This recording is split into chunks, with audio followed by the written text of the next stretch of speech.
बिस्मिल्लाहिर्रहमानिर्रहीम। आज हमारी वीडियो का मौजू है नमाज पैगंबर और सहाबा कराम की तस्दीक। पिछले हमने सहाबी रसूल अबू हमैद सादी की ज़बानी प्यारे नबी की मुकम्मल नमाज पेश की। जब ये सहाबी पैगंबर अकरम की सारी नमाज बता चुके तो महफिल में तमाम सहाबा कराम ने तस्दीक करते हुए कहा, इन सहाबा ने ये सुनकर कहा, सच कहा। तो इसी तरह ही रसूलुल्लाह नमाज पढ़ते थे, मतलब के हाथ छोड़कर। और वो आपको हदीस कहाँ पे मिलेगी? सुन्न नबी दाऊद जिल्द नंबर 1 सफ़ा नंबर 315, तर्जुमा मौलाना वहीदुज़्ज़मान खान तबा लाहौर की शाम के साथ। जो शख्स खलूस नियत से नबी करीम की नमाज सीखना चाहता है, इसके लिए ये हदीस काफ़ी है। कौन सी हदीस है जी? वो हम हर पढ़े लिखे शख्स से एक मरतबा फिर अपील करते हैं कि पूरे खलूस नियत से अपने दिलो दिमाग को हाजिर रख कर और बसीरत की आंखें खोल कर इस हदीस मुबारक को पढ़े कि अबू हमैद सादी बुजुर्ग सहाबा कराम की महफिल में, जिनकी तादाद बकौल इमाम अबी दाऊद 10 थी और जिनमें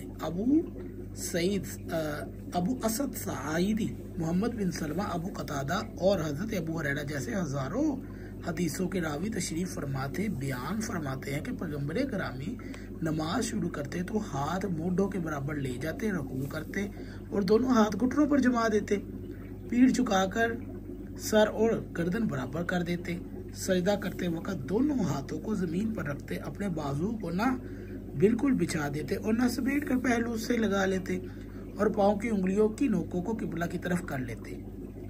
जब 2 रखते पढ़ने के बाद बैठते तो बाएं पाँव बिछाकर इन पर बैठते और दाएं पाँव को खड़ा रखते, वगैरह वगैरह।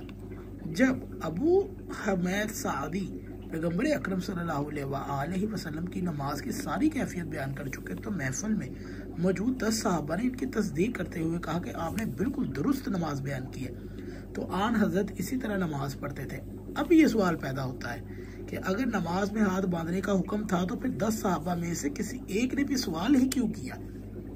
तो ये अहले सुन्नत की हट धर्मी, हम कहते हैं कि अगर जिद और हट धर्मी छोड़कर हमारे अहले सुन्नत और अहले हदीस भाई बुखारी, तिरमिज़ी, इब्ने खुज़ैमा को मज़कूरा बला हदीस में गौर फरमाए तो बुजुर्ग सहाबी अबू हमैद सादी ने अपने प्यारे नबी की तकबीर तहरीमा से लेकर तशहुद तक सारी नमाज तफसील से बयान कर दी और मौका पर मौजूद 10 सहाबा ने इस नमाज की तस्दीक कर दी।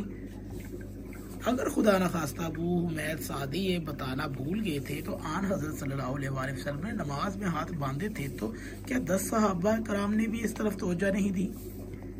कितनी सीधी और सादा सी बात है कि अबू हमैद सादी ने पैगंबर अकरम की सारी नमाज बयान फरमा दी तो ये 10 के 10 सहाबा कराम यकजुबा होकर पूछते कि आपने तो ये बताया कि आन हजरत रुकू में घुटनों को इस तरह पकड़ते थे, सजदा में अपने बाजुओं इस तरह रखते थे कि तशहुद में पाँव इस तरह रखते थे, लेकिन पैगंबर करामी हाथ कहाँ रखते थे ये बताना भूल गए। खैर, ये हदीस मुबारक वाज़ेह सबूत है कि इस ज़माने में नमाज में हाथ बांधने का तसव्वुर ही नहीं था। बिल्कुल ठीक।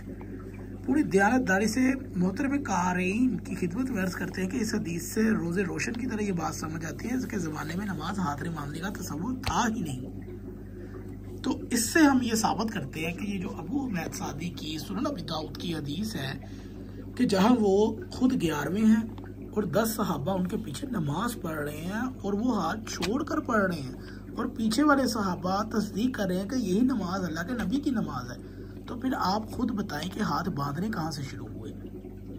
इससे साफ जाहिर है कि हाथ बांधने की बिदअत बहुत देर बाद क़याम में आई और यही तवातर के साथ चल रही है जो बनु उमैया को आज अपने इमाम मानते हैं। अगर ये आपको वीडियो अच्छी लगे तो इसे ज़रूर शेयर कीजिएगा।